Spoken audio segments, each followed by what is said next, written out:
बोलो। मोक्ष तत्व का वर्णन प्रारंभ होता है इसमें। तो केवल ज्ञान की उत्पत्ति कैसे होती है? सबसे पहले जब केवल ज्ञान होगा तो ही मोक्ष होगा जीव को। मोह छया ज्ञान दर्शना वर्णांतरा छयाच केवलम।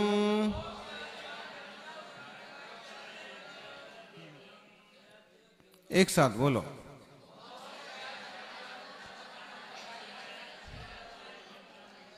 बिल्कुल जितना जरूरी है उतना ही अर्थ करेंगे। मोह के क्षय होने से, ज्ञान दर्शनावरण और अंतराय का क्षय होने से केवल ज्ञान होता है। कितने कर्म हो गए? चार घातिया बोलते हैं इनको। अब एक दिन प्रश्न आया था कि अब देखिए कैसे क्रम होता है। सबसे पहले जीव मिथ्यात्व का नाश करता है, सम्य दृष्टि बनता है, सीधा चौथे गुण स्थान में चला जाता है। और यदि क्षयिक सम्य दर्शन हो गया तो आगे देशवृत्ति भी बन जाता है, और देशवृत्ति बना महावृत्ति बनता है, महावृत्ति छठे सातवें गुण स्थान की। और अगर वो योग्य द्रव क्षेत्र काल है तो वो श्रेणी आरोहण करता है, और अगर छपक श्रेणी आरोहण किया तो आठवें गुण स्थान, आठवें, नौवें, 10वें गुण स्थान से सीधा 12वें गुण स्थान में जाता है। छपक श्रेणी वाला 11वें गुण स्थान में नहीं जाता है, सीधा 12वें में जाता है। और 4 घातिया कर्म का, मोह का तो नाश हो ही रहा यहाँ तक, 3 घातिया और नष्ट होते हैं और वो केवल ज्ञानी हो जाते हैं।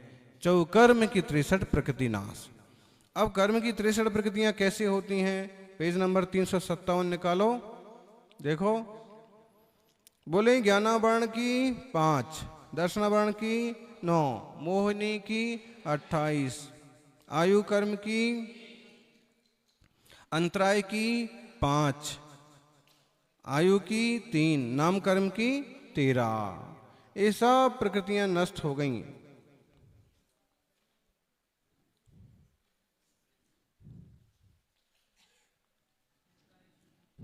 कितनी हो गई साहब? अब 47 तो सबको पता पड़ गई। इसमें 16 और जो जुड़ती हैं वो कौन सी हैं? तो 3 तो आयु, एक मनुष्य आयु के अलावा 3 आयु, वो भी है ही नहीं सत्ता में, तो हो गई 50। और 13 नाम कर्म की। नाम कर्म की 13 प्रकृतियां कौन सी हैं? बोलो। एक इंद्रिय जाति, 2 इंद्रिय जाति, 3 इंद्रिय जाति, 4 इंद्रिय जाति। सूक्ष्म, साधारण, आतप, स्थावर, उद्योत, नरक गति, नरक गत्यानुपूर्वी, त्रियंच गति, त्रियंच गत्यानुपूर्वी, अंतराय। ये हो गई, कितनी हो गई? बराबर हो गई। फिर से गिनो। ये जो है पहले गुण स्थान में मिथ्यात्व में जिनकी विच्युति होती लगभग वही हैं। तो एक इंद्रिय आदि 4 जातियां, तो 4 तो ये हो गई। सूक्ष्म, साधारण, आतप, स्थावर, उद्योत, नरगति, नरगत्यानुपूर्वी, त्रियंच गति, त्रियंच गत्यानुपूर्वी, 9 ये हो गई।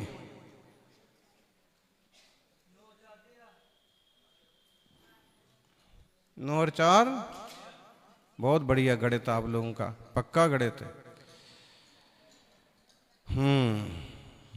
गणित के टीचर गणित में बात क्यों नहीं करते हैं बताओ? तो ये जो है इन कर्म की प्रकृतियों का नाश हुआ तो केवल ज्ञान हो गया। अब देखिए आगे मोक्ष कैसे होता है। पेज नंबर कौन सा चल रहा है? बंध हेत्वा भाव निर्जराभ्याम कृष्ण कर्म विप्रमोक्षो मोक्षा।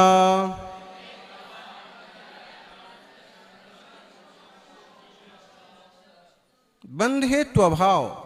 एक तो बंध के हेतुओं का अभाव हो। सबसे पहले बंध में जो कारण है मिथ्या, तबिरति, प्रमाद, कसा, योग वगैरह, इनका अभाव हो। जब तक नाला में आता हुआ पानी नहीं रुकेगा तब तक कोई मतलब नहीं है, भरता ही जाएगा तालाब। तो पहले फिर सारे कर्मों का क्षय हो तो क्या होता है? मोक्ष होता है। बहुत बढ़िया सूत्र है, बोलो 2 नंबर का सूत्र।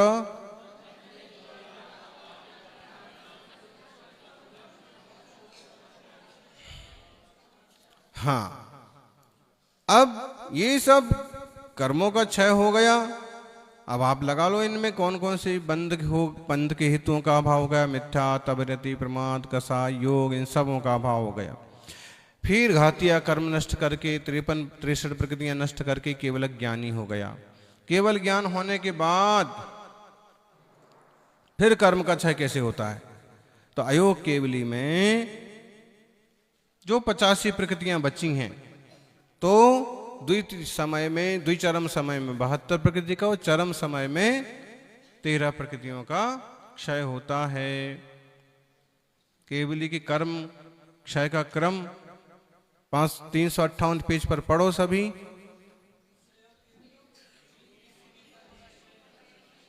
क्षयोग केवली जिन किसी भी कर्म का क्षय नहीं करते,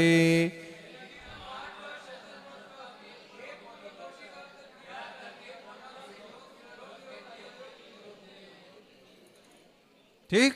अब अयोग केवली क्या करते हैं बोलो?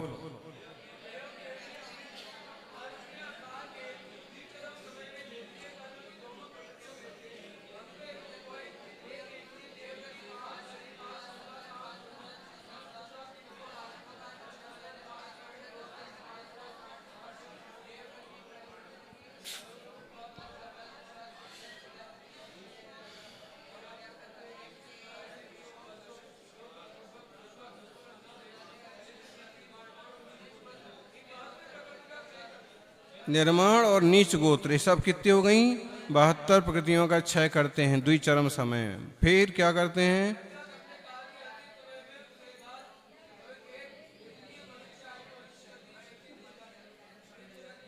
तेरह प्रकृतियां और बची हैं। तो एक तो कोई वेद नहीं है, फिर मनुष्यायु, मनुष्य गति, पंचेंद्रिय जाति, मनुष्य गति प्रायोग्यानुपूर्वी, त्रस, बादर,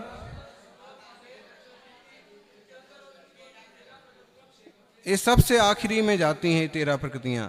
तो ये सब दूसरा सिस्टम है कि 72 और 12, 72 और 13, दूसरा है 72, 73 और 12 प्रकृतियां। एक तीर्थंकर प्रकृति के संबंध, एक मनुष्य गति प्रायोग्यानुपूर्वी के संबंध में अगर उसे पहले गिन लिया जाता है तो बाद में सिर्फ 12 बचती हैं। ऐसे इन सब प्रकृतियों का भी क्षय हो गया। अब जब सब कर्म क्षय हो गए, विकार मिट गए, तो जीव का क्या होता है?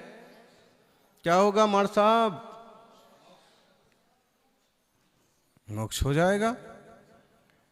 अब समिकादि भव्यत्वानाम च,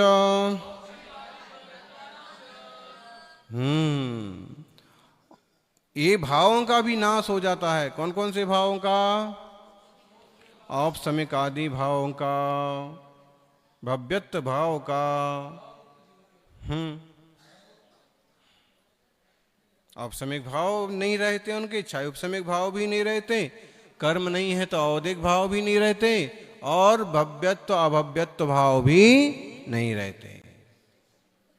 फिर बचते कौन से भाव हैं? छायक बचते हैं। देखो, अन्यत्र केवल सम्यक ज्ञान दर्शन सिद्धतेभ्यः,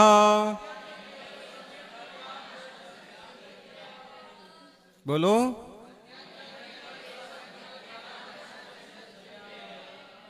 बोले मोक्ष में केवल सम्यक्त्व, ज्ञान, दर्शन, सिद्धत्व, केवल ज्ञान, केवल दर्शन और सिद्धत्व, ये 4 भावों का अभाव नहीं होता।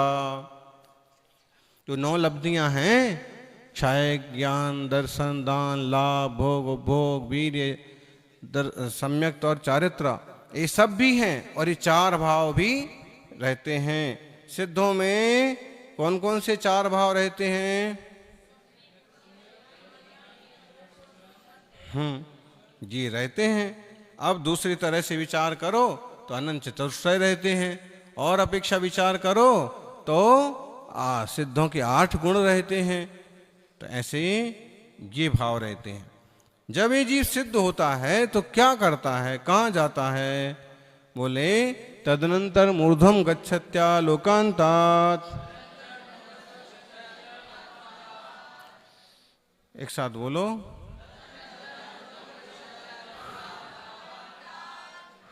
जब इसके कर्म नष्ट हो गए तो ये ऊर्ध्व गमन करता है। और कहाँ तक जाता है? लोक के अग्रभाग तक चला जाता है। क्यों चला जाता है? कर्म नष्ट हो गए तो क्यों चला जाता है? तो इसके लिए 2 सूत्र रचे गए। पूर्व प्रयोगाद असंगत्तात् बंधच्छेदात् तथा गति परिणामाच्च।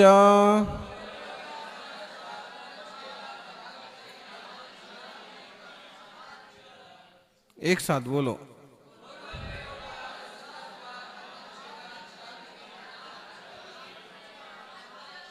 बोलो।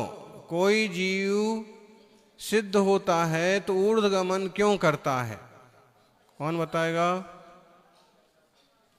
क्योंकि 4 कारण बताए हैं। पूर्व प्रयोगात, असंगत्वात्, तथा गति परिणाम, और क्या बताया? बंध का छेद होने से। आपको समझ में नहीं आएगा ऐसे। इसके 4 उदाहरण भी बताए हैं।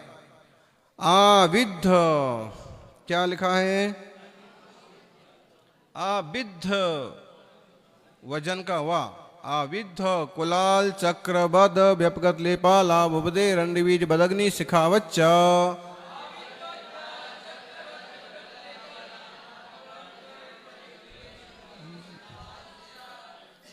सूत्र में सुधार करो। आविद्ध, सभी पढ़ो। आविद्ध कुलाल चक्र बद व्यपगत लेपाला बुबदे रंडबीज बदग्नि शिखावच्च।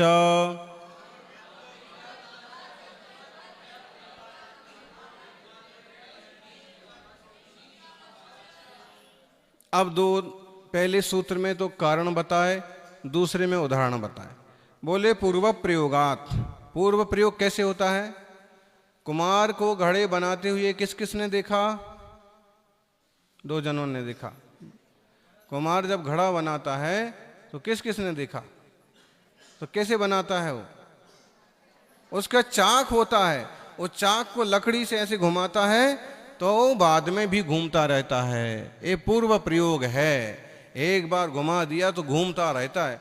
ऐसे ही जीव ऊर्ध्वगमन इसका ये घूमता है, ऊर्ध्वगमन करता है। जब भी प्राण निकलते हैं तो ऊपर की तरफ जाता है। तो ये पूर्व प्रयोगात। असंगत्वात्, असंग होने से। उदाहरण क्या दिया? व्यपगत लेपालावुबद। तुंबड़ी किस किसने देखी? क्या बोले? तुम्बा। और तुम्बे पर अगर मिट्टी लग जाए तुमड़े पर तो पानी में डूब जाता है। लेकिन जैसे जैसे मिट्टी उसकी झड़ जाएगी तो वो ऊपर आ जाता है, सूखा हुआ तुमड़ा। ऐसे ही जीव का जैसे ही बंध झड़ गया तो ऊर्ध्वगमन करता है। फिर तीसरा उदाहरण क्या दिया? बंधच्छेदात्, बंध का छेद हुआ। उदाहरण एरंडी का बीज। एरंड का पेड़ होता है, वो जब फूटता है ना दाना उसका, तो कहाँ जाता है? कभी आपने देखा?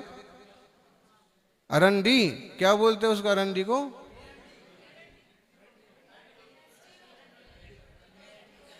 एरंडी, अरंडी। और क्या बोलते हैं? देसी नाम है कुछ?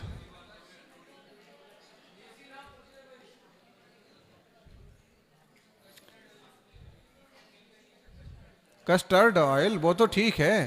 तो जब वो बीज निकलता है तो पहले ऊपर की तरफ उछलता है, फिर जमीन पर गिरता है। तो ऐसे ऐसे ही जीव ऊर्ध्वगमन करता है। और तथा गति परिणाम। तथा गति परिणाम माने वैसा स्वभाव होने से। उदाहरण क्या दिया? अग्निशिखा। अग्निशिखा कैसे होती है? अग्नि कैसे भी जलाओ उसकी लौ किधर जाती है?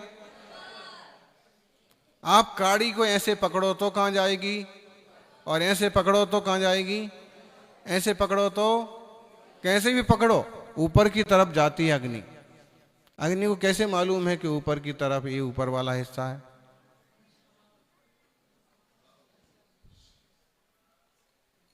बोले ऐसा उसका तथागति परिणाम है।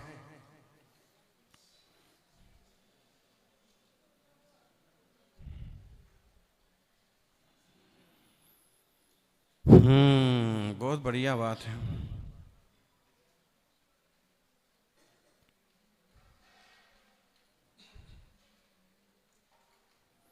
ऐसे जीव का स्वभाव भी ऊर्ध्वगमन है, इसलिए ऊपर ऊपर की तरफ चला जाता है। और कहाँ तक चला जाता है?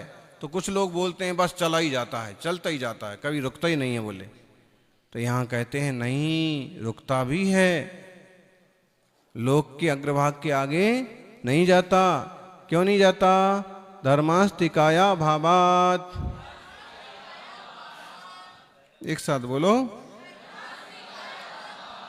धर्मास्तिकाय का अभाव होने से आगे नहीं जाता। अधर्मास्तिका, धर्मास्तिका जो गमन में द्रव्य है निमित्त, तो नहीं जाता। अधर्मास्तिका ठहरने में निमित्त है, बस वहीं तक ठहर जाता है लोक के अग्रभाग में।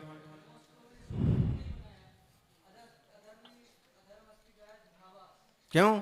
अधर्मास्तिका तो ठहराने के में निमित्त बनता है, ये तो चलना है, इसको तो ऊर्ध्वगमन कर रहा है तो करते जाना है। तो क्यों रुक गया? बोले तो आगे धर्म का आस्तिकाय का अभाव है, ऐसा। और अधर्मास्तिकाय भी इससे उपलक्षण से समझ लो कि अधर्मास्तिकाय भी नहीं है आगे, फिर पुद्गल भी नहीं है आगे, काल भी नहीं है। अब सिद्धों में भेद है, सिद्धों में भेद है कि नहीं है? नहीं है, सिद्ध तो सब सिद्ध हैं, लेकिन ये संसारी जन है ना, ये तो जैसे साधुओं में भेद करते हैं ऐसे सिद्धों में भी भेद ढूंढते हैं कि भाई सिद्धों में भी कोई भेद मिल जाए। तो बोले अगर सिद्धों में भेद समझना है तो ये तरीका है कि उनके भूतपूर्व नए से समझो। अभी भी क्या समझते हैं? भूतपूर्व से ही तो समझते हैं। ये बोले अमुक गांव में थे, अच्छा अच्छा, ये अमुक जाति के हैं, ऐसे हिसाब लगाते हैं भूतपूर्व नए से। साधुओं में भी वास्तव में सिद्धों में कोई भेद नहीं है, लेकिन अगर भेद करना है तो भूतपूर्व नए से ही समझा जा सकता है। कैसे? देखो, क्षेत्र काल गतिलिंग तीर्थ चारित्र प्रत्येक बुद्ध बोधित ज्ञानावगाहनांतर संख्याल्प बहुत्वता साध्याः।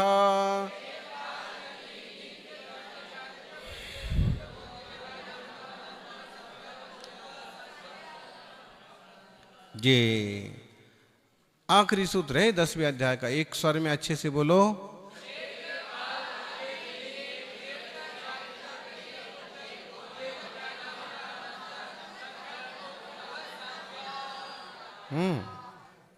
क्षेत्र काल गति, बोलो, लिंग तीर्थ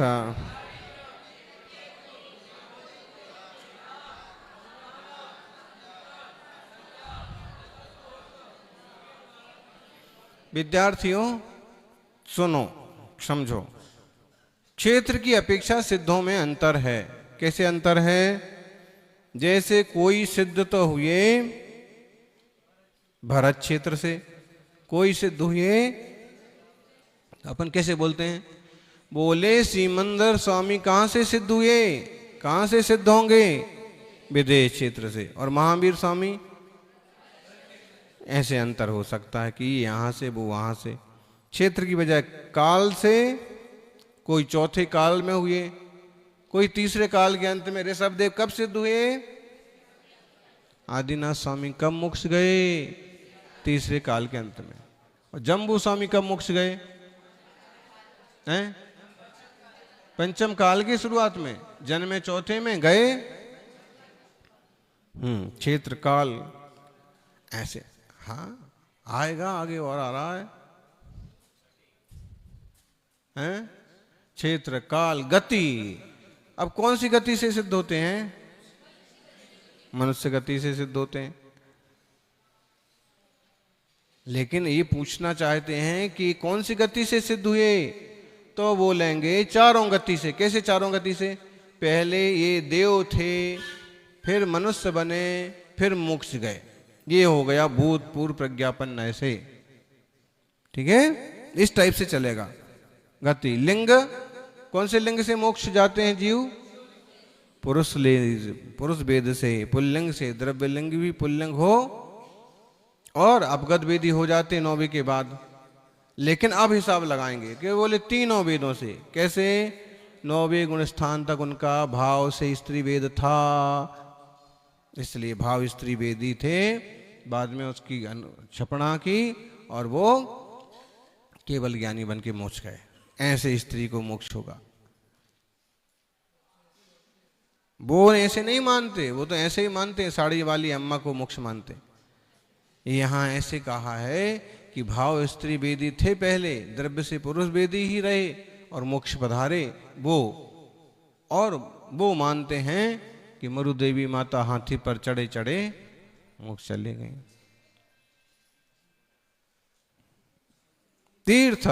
तीर्थ में कैसे लेना? तीर्थ में लेना तीर्थंकर जी। बोलो, जम्बू स्वामी किस तीर्थ में सिद्ध हुए? महावीर स्वामी के तीर्थ में। पांडव किस तीर्थ में सिद्ध हुए? नेमिनाथ भगवान के तीर्थ में। विष्णु कुमार मुनिराज कब सिद्ध हुए? मल्लीनाथ भगवान के तीर्थ में। तो ऐसे हिसाब लगाओ। भरत चक्रवर्ती कब सिद्ध हुए? किसके तीर्थ में सिद्ध हुए?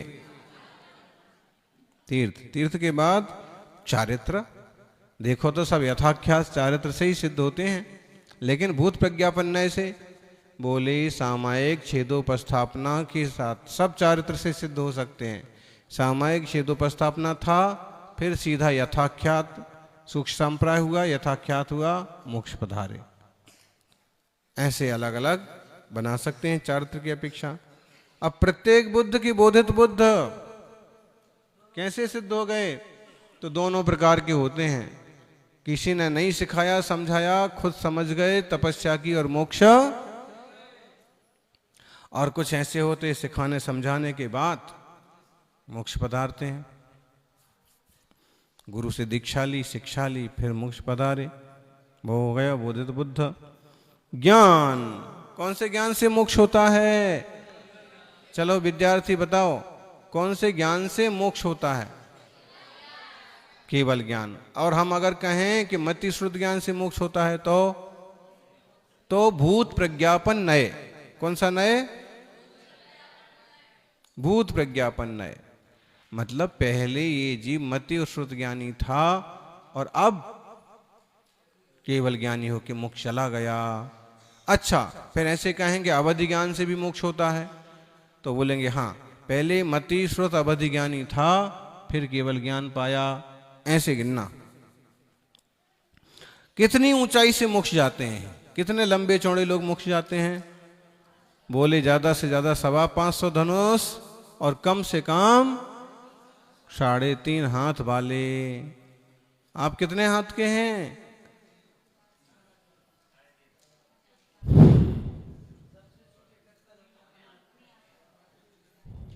तो आप देखो इतने छोटे भी सिद्ध, अब उसमें क्या लेना है? आत्म प्रदेश शुद्ध हो गए तो अवगाहना का क्या मतलब है? ये तो अपन भेद कर रहे हैं, समझने के लिए कर रहे हैं।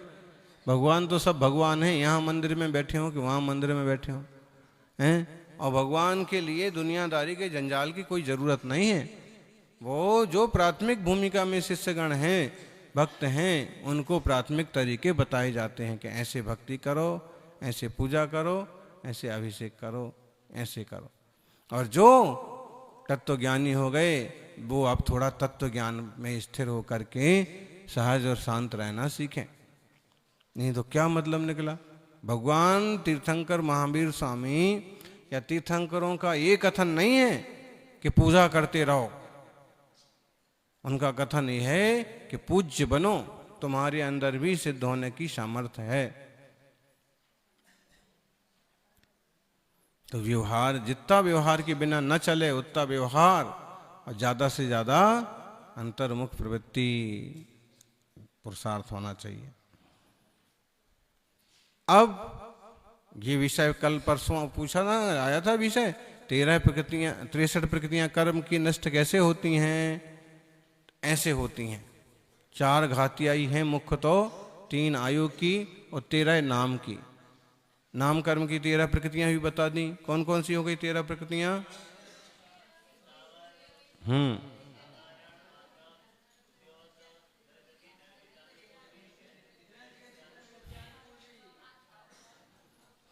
4 तो जातियां हो गई।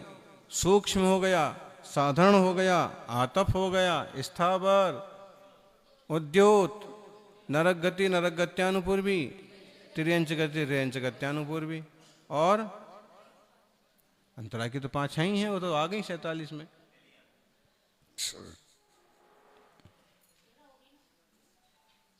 बोलो कौन सी 13 हो गई? 13 ही होती है। 13 भी क्यों की जाती है? निंद कर्म प्रकृतियों का 13 है, नाम कर्म की प्रकृतियों का नाश का प्रतीक है 13 भी। ये कर्म की प्रकृतियां नाश हो जाएं इसलिए 13वां गुणस्थान प्राप्त कर लो तो फिर आगे कुछ करने की जरूरत नहीं है। 14वां आपो आप हो जाता है और मोक्ष हो जाता है। तो इस प्रकार से तत्वार्थ सूत्र का यह महान अध्याय है। इसमें तो कितनी चर्चा करना चाहो निकालते रहो विषय। क्षेत्रों का विभाग ले लो, समुद्रों से सिद्ध हो जाते हैं कोई जीव हैं, क्षेत्रों से सिद्ध तो होते ही, समुद्र से भी सिद्ध होते हैं। समुद्र से कैसे सिद्ध होते हैं? नदी से भी सिद्ध होते हैं। कैसे? अब किसी ने अपहरण किया और समुद्र में फेंक दिया, वहां की वहां सिद्ध हो गए। इति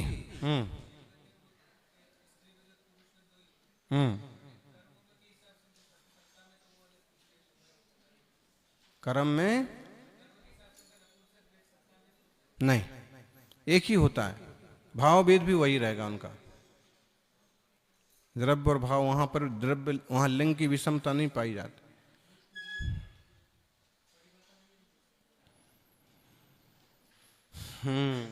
तो आज अपन इसको यहीं विराम करते हैं। विशेष रूप से आप तत्वार्थ सूत्र और सर्वासिद्धि ग्रंथ से देख लें। इत तत्वार्थ सूत्रे मोक्ष शास्त्रे 10मोऽध्यायः। अक्षर मात्र पदस्वरहीनम व्यंजन संधि विवर्जित रेपम साधु विरत्रो मम क्षमितव्यम को न विमुह्यति शास्त्र समुद्रे। अक्षर मात्र पद स्वरहीनम, बोले अक्षर मात्रा पद स्वर इनसे हीन, व्यंजन संधि विवर्जित रेफम, व्यंजन संधि रेफ आदि से कुछ रहित रह गया हो तो साधु जन क्षमा करें। को न विमुह्यति शास्त्र समुद्रे, शास्त्र रूपी समुद्र में कौन नहीं भटक जाता है। शास्त्र समुद्र में तो अच्छे ज्ञानी भटक जाते हैं। 10अध्याये परिच्छिन्ने तत्वार्थे पठिते सति फलम स्यादुपवासस्य भासितम मुनिपुंगवै। अभी 10अध्याय एक साथ बोलो, 10अध्याय।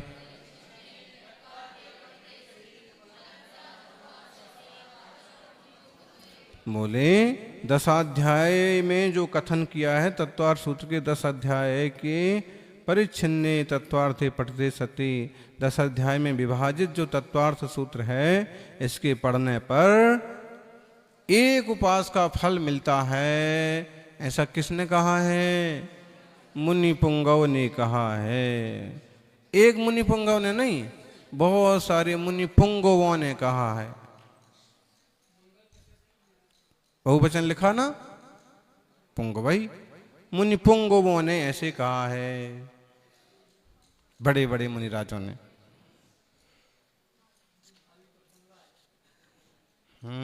तत्वार्थ सूत्र कर्तारम गृध्र प्रक्षोपलक्षितम वंदे गणीन्द्र संजात ममा स्वामी मुनीश्वरम।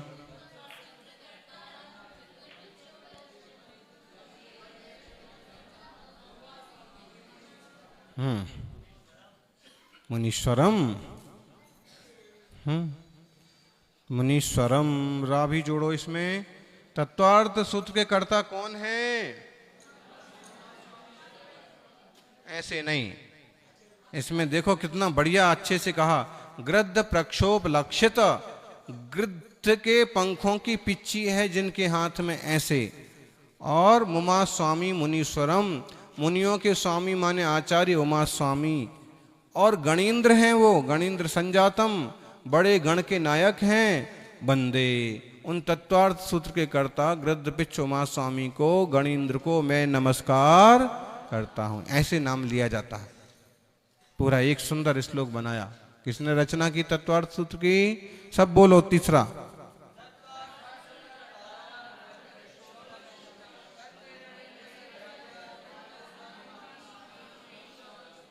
अर्थ बोलो।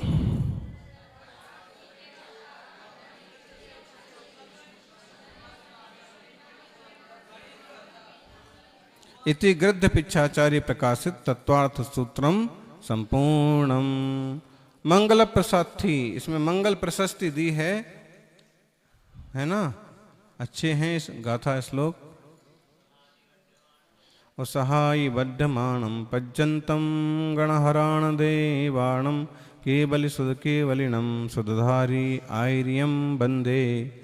अर्थ बोलो।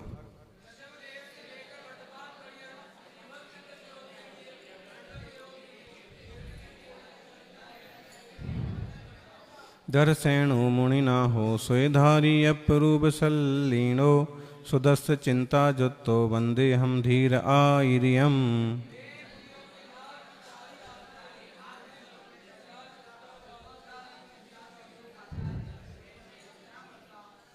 पुप्पं बाबूदबलिं सुदपत्तं बा विनय संयुत्तं क्षखण्डागमं वन्दे तेन कदं गन्धरायं च।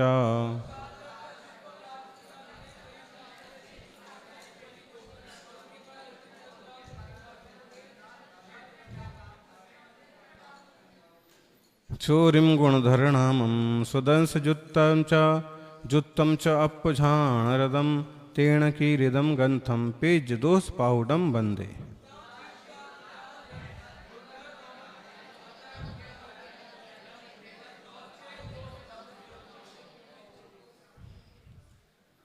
भव्यकमलाणेन्दुं पवेणसारादिगन्थकतारम् अपज्झाणशरदं वन्दामि कुन्द कुन्द आयरियम्।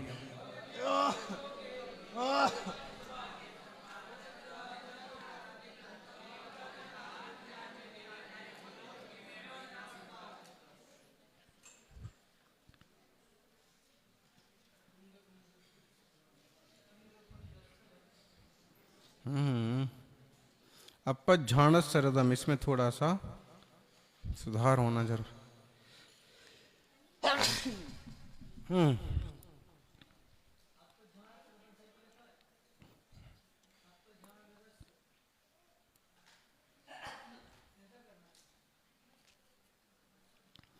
बोलो आगे 6 नंबर।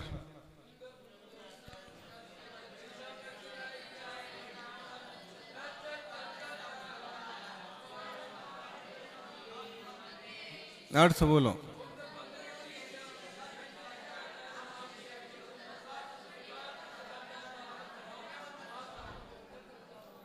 आगे समंत भद्दम भद्दम कैतिथैरम च तक च किंबा पड़मत्थुदिकत्तारम।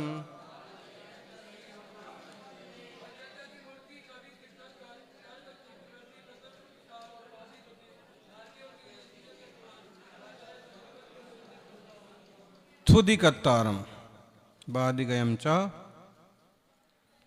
बादिगयम शिहव्वमिव बादिगयम सिंहव्वमिव वंदे। जिनेन्द्र बुद्धि नानी, बोलो सभी।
ऐसे पूरा हुआ, इसको विराम करेंगे। नमो अरिहंताणम।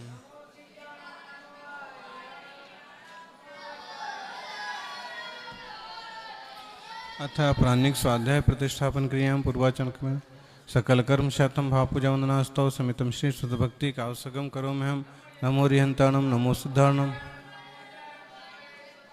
चत्तारी मंगलम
तो सामीम जिनबरे तिथैरे केवली अनंत जिने नरपवर लोय मही व्यूरियम निमापन्ने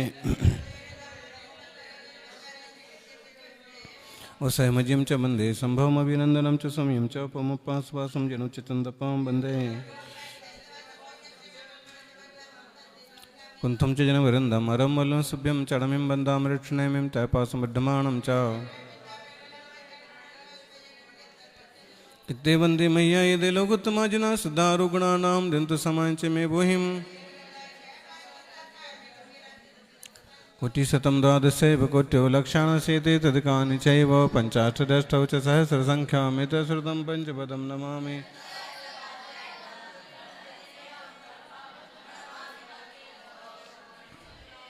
अक्षयमंते सुधभक्ति काउ सगो को तत्सालोच्य मंग वंग परिणय पौणे पर्यम सुतो परमाणु भवगे चूले च्यु सुतत्ते तुहितम कयं सणच कालम